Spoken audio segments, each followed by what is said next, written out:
hockey. Yeah. My favorite. It's Judd's Hockey Show. And it is Judd's Hockey Show. Zolgad and AJ Fredrickson producing and co-hosting today. Declan off. Happy birthday to Declan. Despite speculation that he might be turning 16 or 17, he's actually somewhere in his 30s. So just because he looks young, which there's nothing wrong with that, it does not mean he is as young as you think. But there's still a hockey show to do. Wild last night beats Calgary in a shootout 3-2 at the X. They're now 6-2 under John Hynes. They are now, after being 7 points out of a playoff spot when Evason was fired, they are now 3 points behind the Blues, who were in the second and last wild card spot in the Western Conference. There are 3 teams ahead of them vying for playoff spots. The Coyotes, who actually are a pretty fun team to watch, 28 points. The Oilers, who have been red hot, have won. They lost, but they are now 8-2 in their last 10, 27 points. Calgary, actually, because they got a point in 27 points. Seattle Kraken, 27 points, but they're 2-6-2 in their last 10. They've actually won 2 consecutive games. And then the Wild with 26 points, 5 clear of the San Jose Sharks. All right, some observations from last night, some talking points. And we've talked about a few of these things previously on the show, but they're worth revisiting because of the massive turnaround of this team age. I want to start with Matthew Boldy, okay? Matthew Boldy, when Dean Evason was fired, Boldy had 1 goal. Now, he had missed some time because he scored a goal in the second game of the season at Toronto. He got hurt in that game and missed some time. But he had played in a slew of games, and he had 1 goal and looked completely lost at that time.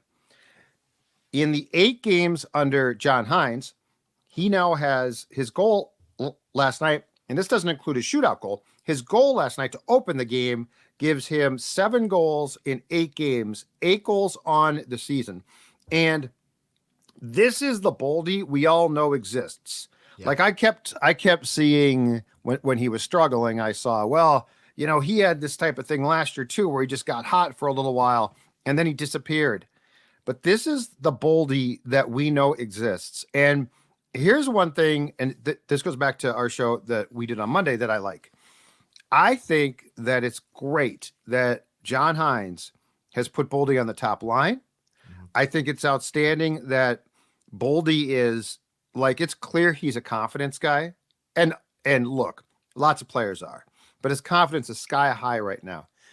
But when you went through the highlights of last night's game, and the fact that the puck appears to be right now a magnet on this dude's stick, and his goal to open the game, his goal was a nice goal. Yeah. I think the turnaround of Boldy is probably, if not the biggest, it is one of the top 2 biggest stories with John Hynes as far as the confidence that we've seen now, and the fact that he is now playing like the power forward we know he can be. And how bad did this team need a turnaround from a guy like Matt Boldy? I mean, with the slow start that Kirill has had, somebody had to step up, and, you kind of had that waning, is it going to be like a Kevin Fiala where sometimes he's hot, sometimes he's not. He's never going to be that consistent guy, and they make that change. He finds that confidence. He breaks that slump. And, I mean, he just hasn't looked back. Like you said, that goal that he had last night to open the scoring, that was a grown man NHL goal. And you mentioned, the puck just seems to be a magnet to his stick. It's because he's doing the little things. He's not going out there solely with the mindset of, I'm shooting, I'm scoring, I'm shooting, I'm scoring, I'm skating, I'm shooting.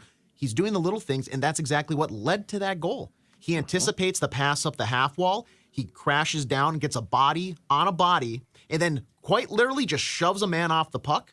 It pinballs a little bit, I'll give him that. But the puck comes to him in dead set, right past Vladar, Dan Vladar? Vladar, thank you. No but 7 in his last 8. He's been scorching hot. Can you imagine if you get Kirill back to 100% and he starts clicking too? I mean, that top line is going to be just pure lethal. And the move up, how about the chemistry between him and Kirill? Right, that's exactly, yes. That's the biggest thing is you saw you're seeing these guys the backhand no-look passes that Kirill and Zuccarello have been doing.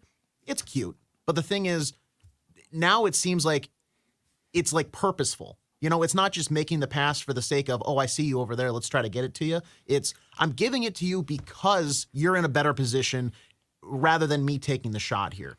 And that's where I think Matt Boldy is excelling in that top line wing role with Kirill, whereas Zuccarello was maybe taking away. If he knows he has a chance to score, he's going to take it. But if he says, hey, this is low chance, low opportunity, I can get it to you, then he's making that pass, not the other way around of I'm passing because you're my friend, and it's Zuki and Kirill back again, Right. And Zuccarello, to be very clear, has had a good year, okay? So, like, statistically, he's been very good. Yes. This is no put down of him. But I love this because, and you just touched on it, what drove me crazy was this feeling of, well, Kaprizov has to play with Mats. He's got to play with Zuccarello. Okay. Kirill Kaprizov, and we can talk about this, is not playing, in my opinion, like a superstar right now. He's a star, like we've seen better. But this notion that he had to play, that this chemistry was with one guy, was so silly and so misguided. And if you go to a game and just watch 97, okay, the amount of work he does and the amount of like facilitating, sometimes it's too much, but the amount of facilitating he does, AJ, it's incredible. And this whole thing of, well, if he's not with Zuccarello, what's going to happen? I'll tell you what's going to happen. The line that they have right now. And you're right. Matt Boldy is thriving in part because he's playing with a guy who might not always get the points, but does a lot of the work.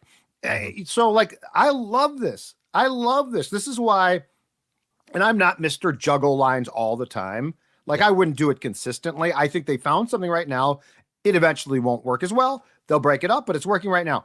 But this is why the Dean thing drove me crazy, because it's like, you are not wedded to have to play Kirill Kaprizov. And look, selfishly, if I'm a Wild fan, I would rather see Kaprizov and his work paying off for Boldy than Zuccarello. Boldy's more important. So, like, if it's like, well, Matt Zuccarello's not happy about, okay, first of all, go get your points, Matt's, because you're going to. Shoot more, probably. He flat out just should shoot more. But, but go get your points. That's awesome. You've been a nice, beyond the first year, you've been a really nice acquisition. That's awesome. But if you come to me and say, okay, the difference is going to be Kirill Kaprizov and Matt Zuccarello can play together. They're going to be happy. They're best buddies, to your point.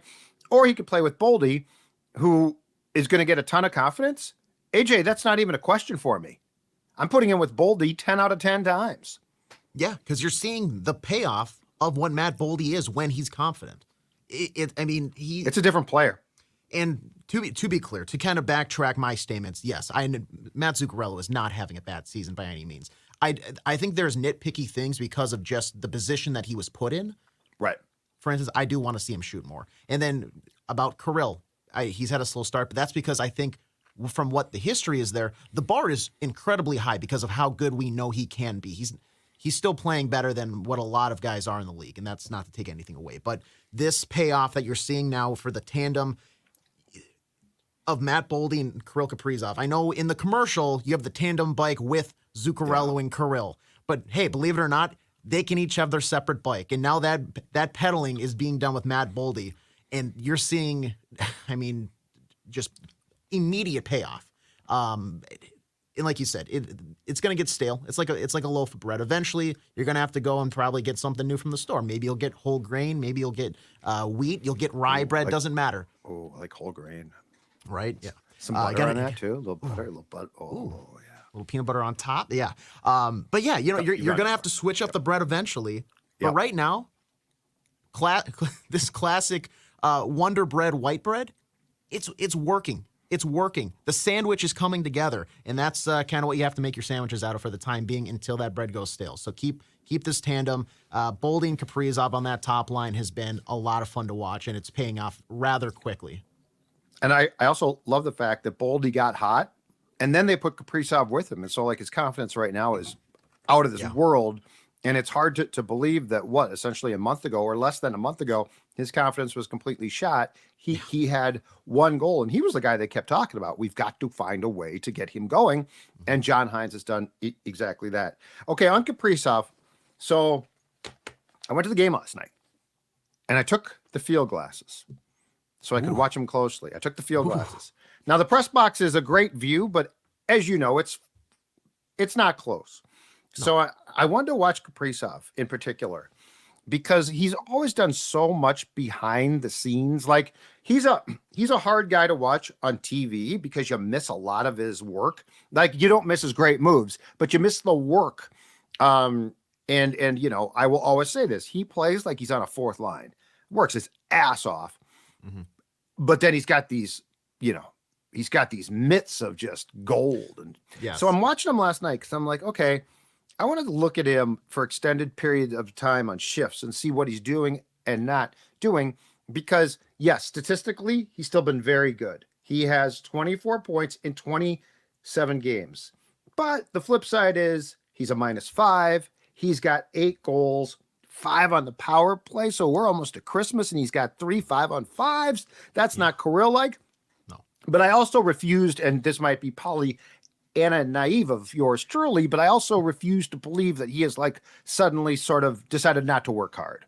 You know, that's just not in his makeup. So I watched him very closely. Here's my observation. My observation is this. There is no question that the injury from last year is playing a role. And he's doing more than I thought. And if you watch, so in watching this last night, number one, he's still skating his ass off, and he's still a very good skater, okay? He's doing a ton of work. There's 2 things I saw. One I can attribute to the injury when he got folded up like an accordion against the Jets last year directly. One I can't, but I saw it for sure. The one I can attribute is this. His ability, the one thing that I always thought took him from being a star to a superstar, and I used to tell Dex this, is he has the ability to puck handle and move in a phone booth. Now, for those of you who are like, what's a phone booth? A phone booth used to be a place that was on the street, kids, where you would go into and make a phone call because you didn't have a cell phone. And a phone booth was very compact. And the phrase comes from Kirill Kaprizov could move and could stick handle within that small booth. It was that impressive. I don't see that now. And I don't think that's him. I think it's the injury. I think his ability, he got folded up. And I think his ability, whatever it is, to actually edge, so he can still edge. But what he can't do is he can't edge as close. And what was more impressive was the stick handling that he could do. Like he could literally drop his stick from his chest and move like this, age. And it was like, oh my God, like how are you built that you can do that? Yeah. I don't see that now. I see him passing really well. I see him working hard. And before you comment, the other thing I see that I can't explain is this, and we saw it last night. The hands aren't what they were, and I don't understand that one. He had a couple of chances around the goal where and just to be very, very clear about this, I think he played well last night. Like he worked his butt off, and he did a lot of good things. But he had a few chances where it wasn't typical Kirill. The mitts weren't as silky smooth, and perhaps that's something as well. But I can tell you right now, the one thing that is missing is the ability to operate in tight spaces, in which I think he was one of the best in the entire league up until the injury. I've noticed a bit of that too. And like you said, it's tough to watch him on TV because that's one of the best parts about being at a hockey game is to watch some of these high skill guys away from the play. Sometimes that's even more interesting than, no offense, but seeing like Zach Bogosian muck it up in the corner. I want to see what Matt Boldy, what they're doing at the top of the zone, anticipating where the play is going to shift to. The elite guys have that knack of being in the right place at the right time. And then when they do get the puck, creating even more time and space for themselves with what you're talking about, being able to stick handle in a phone booth. Yep. When he got folded up, like you said, and I want to preface, I have no medical history of, no medical education. I'm not a doctor, but let me delve into WebMD for a second here. Yes. So when you have that, like when you're folded up unnaturally, your body's going to respond by almost overcorrecting and saying like, all right, now we have to brace for something like this again. So you're going to have that almost tissue, your body, once again, not a doctor, but you're going to get like that almost brace of, I hear you. It's restricting your movement internally. So it like overcompensates for if it happens again. But if you let that solidify and like, take shape, it restricts it so much to where you can operate in a comfortable realm of movement, but it's not what it once originally was. So I'm with it. From what I understand, this is not like a typical hockey injury. So maybe that's just why it's been such a tough sled here, getting him back to 100%. But I'm sure he's working with a limited range to what he usually had been. He doesn't have the ability to contort his body in a way. And I'm seeing this this is what the TV audience can see. Yep. When he's on the back door and you see these wide open chances, whether it's the power play or just they're kind of snapping it around the zone, there's times when the puck doesn't come tape to tape and you're thinking, okay, he's got a wide open net. Just put it on net. And he misses. Yep. And you're thinking, why, how you? It's because he's not able to adjust his body in a certain way to correctly receive and get that shot off in, the elite NHL speed that he needs to. That explains what I'm saying. Then as part two. But but you just explained what I'm saying, because I saw that last night. It's like, where's the shot there? And just to give, and so he is contorting himself still like few can. But what he did before was probably like a 2 percentile. Like it was like most players can't do that. And I'll give you an example of what you were saying, and we're seeing it right now from a certain player. And it felt like Kirill had this and he doesn't as much. And your explanation actually makes perfect sense. Did you see the Connor Bedard goal against the Oilers a couple of nights ago where he changed? I mean, this is stupid. And I mean, this is like the kids say, stupid. He changed the angle of his shot at the last second. I mean, I think it was damn near unstoppable, because he literally, and I don't know how a human does this, like he is literally changing the angle of the shot. And I'm not talking like, a lot of hockey players change the angles. I'm talking at the last second, literally going from here to here. That's what Kirill, I feel like, from a shooting standpoint, had some of that. And that's exactly what you just said. And it might come back. Hopefully it does. But right now it feels like that's what's missing. And that's why shots that he previously, where you were like, how the hell did he do that? He can't do that right now. Yeah. And what you're talking about, it's that like body weight shifting, but also like having like your mind saying, okay, I still have to do this, and you're adjusting on the fly to like still create the same fulcrum and get the power off. And the fact that Bedard was able to get that shot off with the same amount of power and like blistering, it's ridiculous. Kirill was able to do that. He just can't do that now. So either you have to keep working until like whatever dam is there gets knocked through, and that movement maybe just magically comes back one day, and it loosens it up and everything's all fine again, and you're breaking away whatever tissue is potentially building up, or you makeshift work around it. That's a good point. I don't know how much you can do that thoh, because it was such a special. It's such a special gift.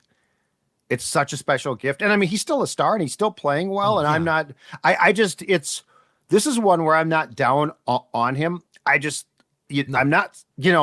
He was the guy you'd watch from the press box and be like, oh my God, how did he do that? And you just don't see as many of those right now. Yeah. All right. The next thing, if you're tired of Brock Faber talk, stop listening right now, because this has become a Brock Faber appreciation podcast, and it will remain that way. He's a rookie. He's incredible. I think that he is a future.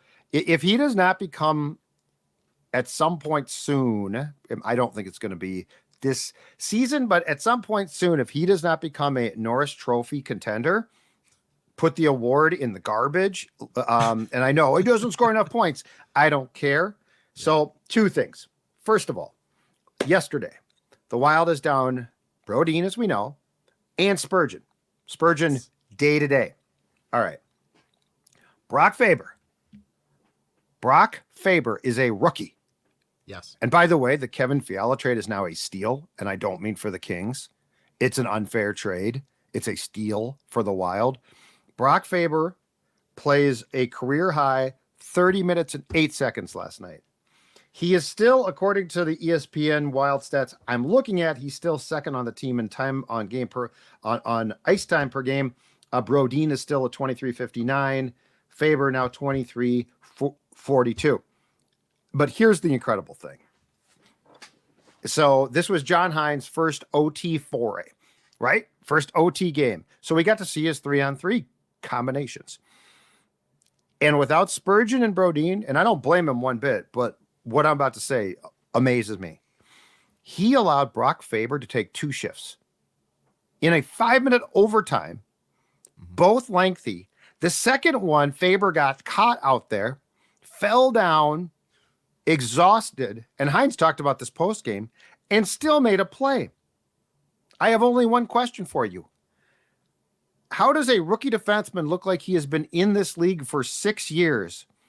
And if that's how good he is right now, I mean, phenomenal skater. He makes his position look easy, which I've always said is the greatest compliment, because if you watch that and say, of course he's doing that, I could do that, look at how easy it is, then you're great.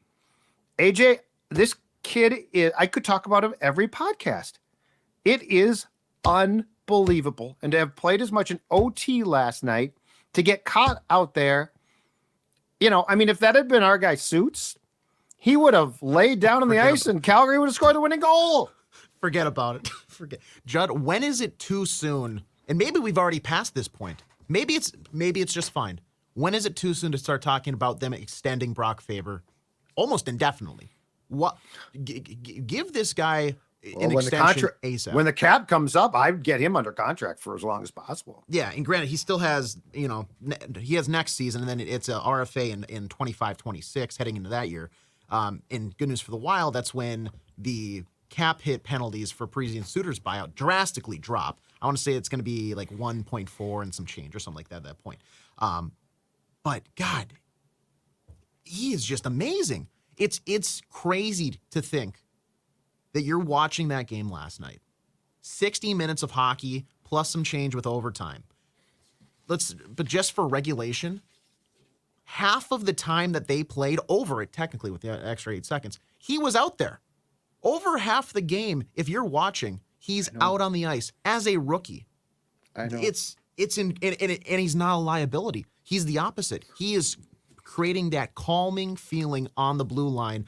Whether he's exhausted, whether he's got fresh legs, he's making plays. He's smart. He moves the puck well.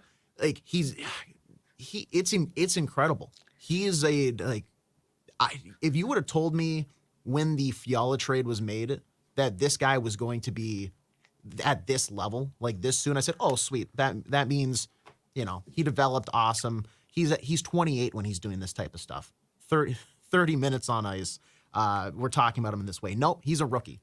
That quick of a return. Where's the ceiling? Because the floor right now is pretty darn high. Where is the ceiling for this guy if he's going to keep growing as a defenseman? Yeah, and that's what I'm saying is the skating is so smooth. He got it was either the third period or OT last night. He lost the puck, and it was brief, but it could have been bad. And he literally just recovered, took the puck back. It was as if nothing happened. Nothing to see here. There is no skate, what's smoother, the puck handling or the skating? I'd say it's the skating. I'd say the skating's his greatest asset. I would maybe even argue it's like his mental game, because in that instance, there is no in his frontal cortex or whatever brain term it is. There's no people running around with flames and fire. There's no break glass in case of emergency. It's, we're going to solve this immediately, me doing it myself.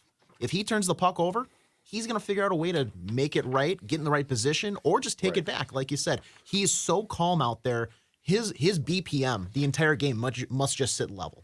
I don't see him ever panicking or fretting out there, and that's going to do wonders for John Hines, where you just, hey, go out there, just do your thing, man. I'll worry about Dakota Mermis, or I'll worry about Bogosian or Johnny Merrill. I'll take care of those guys. You just go out there, you keep doing your thing, and we're going to roll. And Hines stuck him on power play 1 with Spurgeon out last night. Now he did have the puck on the Blake Coleman goal. The puck went off his skate and in, but I mean, that's just a fluky thing. Yeah. But I mean, The time on ice, okay? 6 defensemen played last night. Merrill, 13:37. Middleton, who was paired with Brock, 26:02. That's a lot. Dakota Mermis, who I actually like, 16:04. Bogosian, 18:13. Alex Goligoski, 15:17. And I'll go back to it again. Brock Faber, 30:08. 30:08. Those are, that's what Suter demanded. And Faber, you want to give it to him. I'm sorry. I can't talk about his play enough. I think watching guys like this on a consistent basis is so much fun. And Brock Faber, well, two things. And I understand he's not going to win it, but right now he should be in the Calder conversation. Like, if you watch hockey, he should be in the conversation. And I know Rossi's scoring more goals, and I think Marco Rossi's a great story and he's playing well, but Brock Faber is in my opinion, Calder Trophy candidate from this team. And he is a future serious Norris Trophy candidate. He's that good. I've always said Brodin's the smoothest defenseman I've seen. Faber might be smoother. It's going to be a tough conversation about that. Like a year from now, once he really starts to blossom and develop. I know we're seeing the return here immediately, but it's just so smooth the way he handles the puck, the way he moves up the ice. It's like even his outlet passes, he just makes look easy. Like you blink and it's on the guy's tape. It's not, he knows exactly where to put it. He anticipates the play well. And his pinching at the blue line, you might think, okay, that's risky for another guy. He takes 2 strides and they look very calm. He gets to the spot, he makes the play. And this goes back to him, not having to break glass for emergency. If he gets beat, you blink again, he's back in position between the goaltender and the oncoming attacker. So it's just his mental game for me is the most impressive at this stage, because I've heard too many guys say going from NCAA hockey to the NHL, it's such a jump. The game gets that much faster. You're playing the best players in the world on a nightly basis. Mm-hmm. And he has seemingly done it overnight. And we saw this starting in the playoffs last year. I know, which was a tip-off. But, the greatest compliment I can probably pay to Brock Faber right now is this. When he does screw up, I remember it. Because he screwed, and he's playing a ton. So, last player note, Philip Gustavsson under Dean Evison was 2-6-2 with an .881 save percentage. Since John Hines took over, he's 5-1, and we can talk about goalie wins or losses don't mean a thing. I get that, but he's 5-1, playing the majority of the time. Save percentage has skyrocketed to .950, made 35 saves last night. What's your theory here? And I will say this, Gustafsson got off to a bad start a year ago and then got hot around this same time. Clearly, John Hines didn't come in and say, stop the puck because you weren't before. And then he said, oh, okay, thanks a lot. That's great advice. But what's your working theory of the turnaround here? And how much do you think it flat out has to do to a certain degree with the play in front of him just being more sound? I think that is a key factor in it. The fact that they've turned it up a little bit offensively, and he knows, okay, I don't have to stop every single puck. If one gets through, 2 gets through, like we saw last night, you're going to have the goals to maybe back it up and force an overtime and give yourself a chance to win.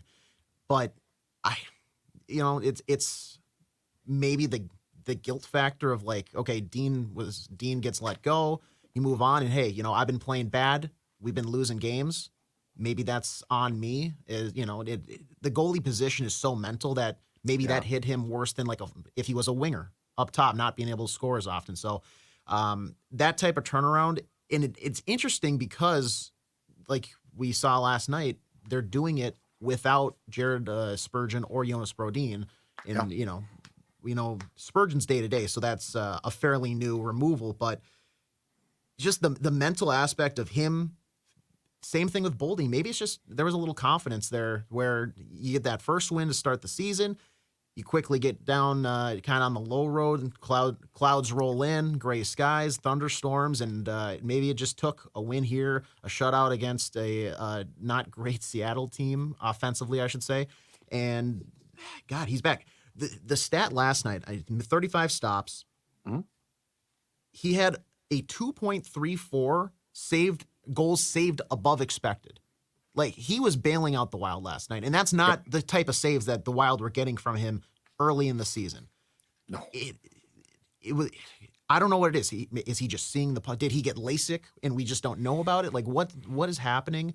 I think the defense in front of him is better. I think that's probably true. But you're right about the saves. Like those saves aren't a fluke. He's making saves he just wasn't making. And it is interesting that it took him about until this time a year ago to get the jump start as well. So he might just be a guy who starts slow, in which case, if that's the truth, Jesper Wallstedt better be prepared to play in October a lot next season because he'll be up here by then. But all right, that's the last player note. Before we go, I do want to talk about the story that was developing, started with the assistant GM Chris O'Hearn leaving under mysterious circumstances, which is actually a big deal. A couple of days ago, I'm going to read you this from Michael Russo of The Athletic. This is a story that is on their website today. I think it was published right around the time the puck dropped last night. Bill Garen, the Wild's president of hockey operations and GM, has been the focus of an investigation following a human resources complaint by an employee who alleged verbal abuse in the workplace. 5 team and league sources have confirmed to The Athletic. The alleged incident that led to the investigation occurred in late November and was reported to the team's HR department, which commissioned an outside law firm to investigate. 2 attorneys came to St. Paul. I'm sure they were paid well. That's my thoughts, not the Athletics, and interviewed more than 15 members of the organization. 2 team sources indicate the investigation into Garen's alleged behavior was complete and the findings were delivered to upper management and ownership early this week. Wild management determined that Garen had not committed a fireable offense, team sources said on Wednesday.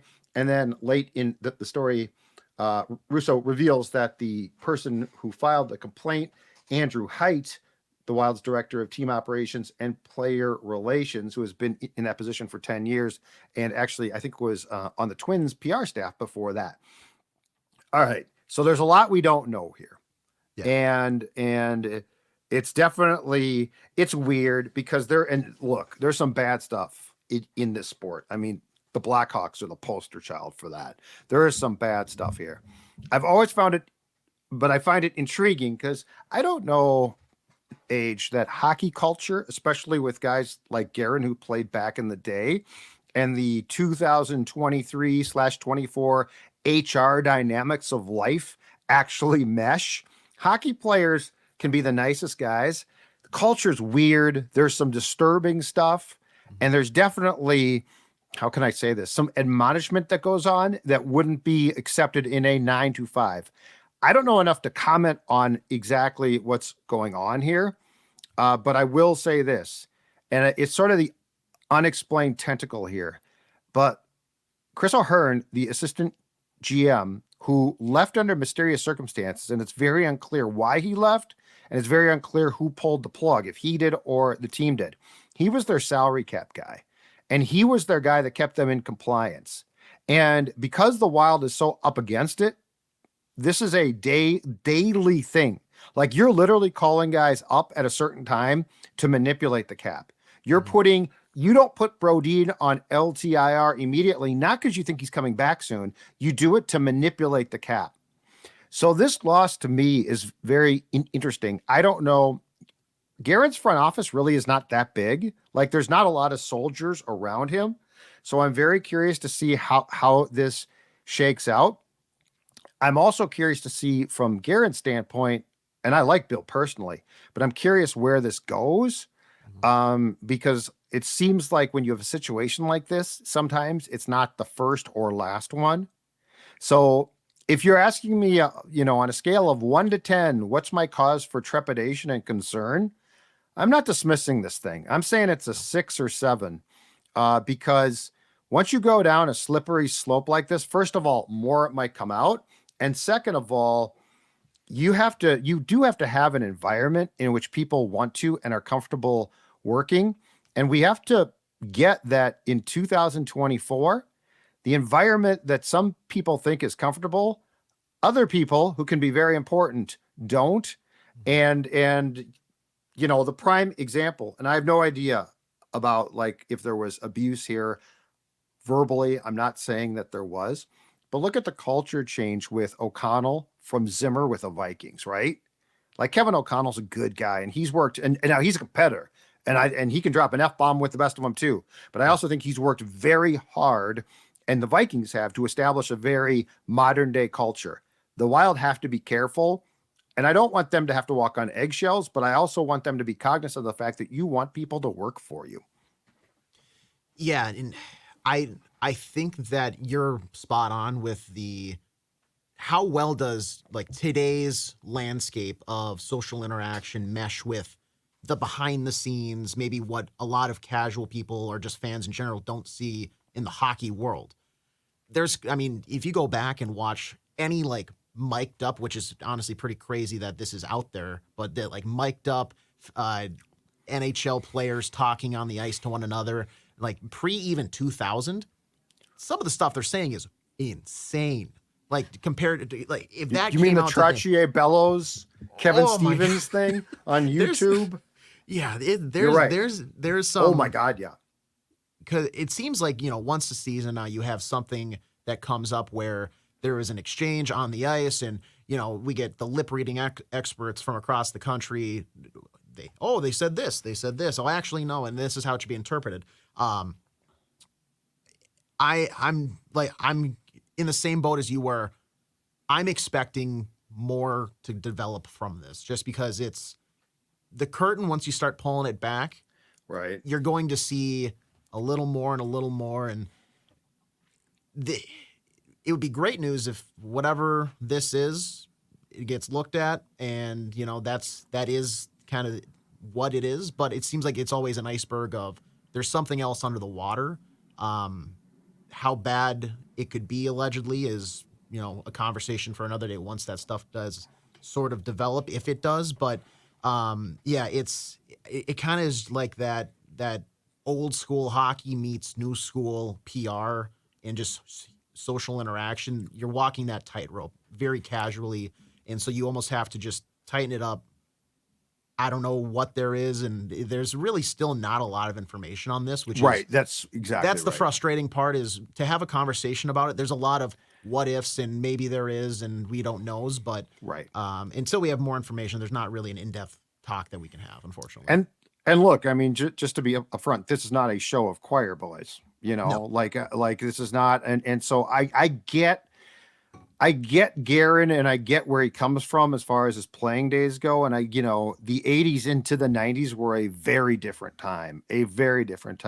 Yeah. But I think the most important thing too is you have to have a culture and a work environment in which people are comfortable. And I'm not saying you don't drop F-bombs. I am saying that you want people to work for you. And Chris O'Hearn leaving, for instance, is not like that hurts.